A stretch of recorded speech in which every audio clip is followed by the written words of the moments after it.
Get ready to travel the world and discover the amazing secrets behind your favorite writing tool. Hold a pencil in your mind. It feels tiny and ordinary, but it's actually a traveler that may have crossed oceans and continents before it ever reached your desk. Let's crack the case. This one little pencil is made from at least 4 big ingredients: wood from trees, graphite from rock, metal for the ferrule, and rubber for the eraser. First stop, the forest. The pencil's wooden body often begins in managed tree farms, where fast-growing trees are planted, grown, and harvested like a renewable crop. Harvesting trees uses powerful machines that can grab, cut, and stack trunks in seconds. We need wood for everyday tools, but careful forestry matters so animal habitats and soil stay healthy. Now to the pencil's lead, which is not lead at all. It's graphite, a form of carbon that can come from mines where rock is dug, crushed, and sorted into useful mineral pieces. Mining helps us get the minerals we use for school supplies and technology, but it also reshapes the land. That's why good mining plans include dust control, water protection, and fixing the land afterward so nature can return. Next ingredient, the ferrule, the little metal sleeve that holds the eraser on. That metal often starts as ore that's heated until it can be separated and refined, like turning a rocky soup into shiny metal. And the eraser? Many erasers are made from rubbery materials that can come from natural latex tapped from trees, or from rubber made using oil and chemistry. Here comes the global puzzle. Wood might come from one country, graphite from another, metal from another, and rubber from another. Huge container ships, trains, and trucks act like moving cities, carrying ingredients to the same factory.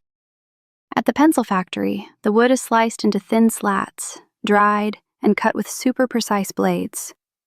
Imagine the smell of fresh wood and the buzz of machines that can measure smaller than a crumb.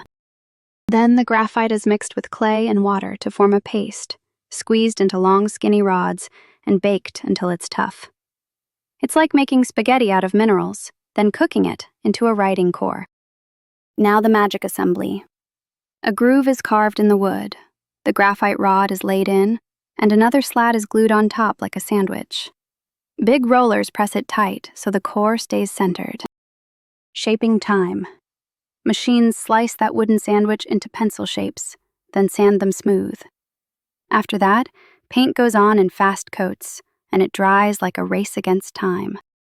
The ferrule gets crimped on, the eraser gets snugly fitted, and the pencil tip is sharpened to a perfect point. Tiny machines do this again and again with the patience of a robot that never blinks. All this takes energy: electric motors, heated ovens, and trucks that burn fuel. The challenge is making pencils with cleaner power, less waste, and smarter shipping, so we get what we need with a lighter footprint. Then the big voyage. Boxes of pencils get packed, stacked, and shipped to stores and schools.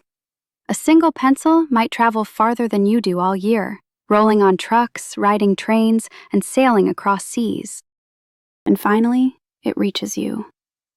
When you use your pencil carefully, don't lose it, don't snap it, sharpen it gently. You're respecting the forests, mines, factories, and people behind it. When it gets too short to hold, don't just toss it without thinking. See if parts can be reused, composted, or recycled where you live, because that tiny pencil took a massive earth and human effort to exist.